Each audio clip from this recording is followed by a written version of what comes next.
আবারও অশান্ত হয়ে উঠতে শুরু করেছে সুন্দরবন। ক্রমশই বাড়ছে জলদস্যুদের তৎপরতা।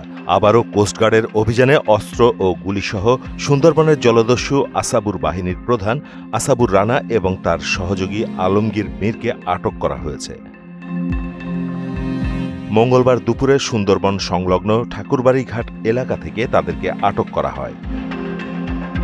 এ সময় তাদের কাছ থেকে দুটি একনলা বন্দুক ও 4 রাউন্ড কার্তুজ জব্দ করা হয়।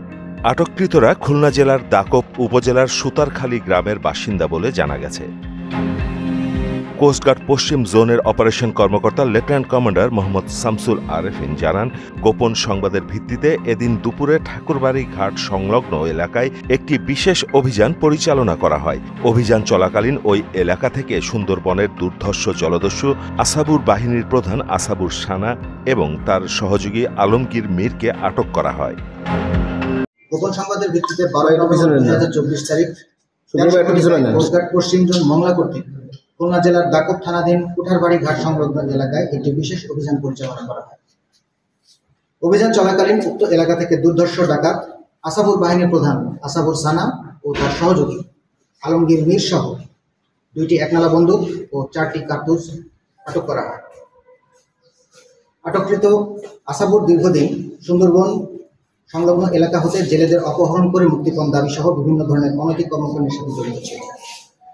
জব্দকৃত অস্ত্র এবং আটককৃত ব্যক্তিবর্গকে আইনানুগ ব্যবস্থা গ্রহণের জন্য দাকপ থানায় হস্তান্তরের কার্যক্রম প্রক্রিয়াধীন রয়েছে।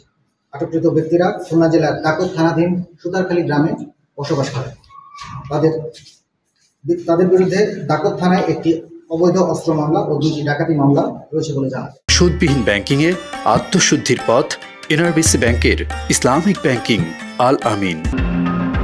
তিনি আরও বলেন, জলদস্যু আসাবুর দীর্ঘদিন সুন্দরবন সংলগ্ন এলাকা থেকে জেলেদের অপহরণ করে মুক্তিপণ আদায় এবং বিভিন্ন ধরনের অনৈতিক কর্মকাণ্ডের সঙ্গে জড়িত ছিল। তাদের বিরুদ্ধে একটি অস্ত্র ও 2টি ডাকাতি সহ একাধিক মামলা রয়েছে। জব্দকৃত অস্ত্র ও আটক জলদস্যুদের আইনানুগ ব্যবস্থা গ্রহণের জন্য খুলনার দাকপ থানায় হস্তান্তর করা হয়েছে বলেও জানান তিনি। মাহমুদ হোসেন, মোহনা ডিজিটাল।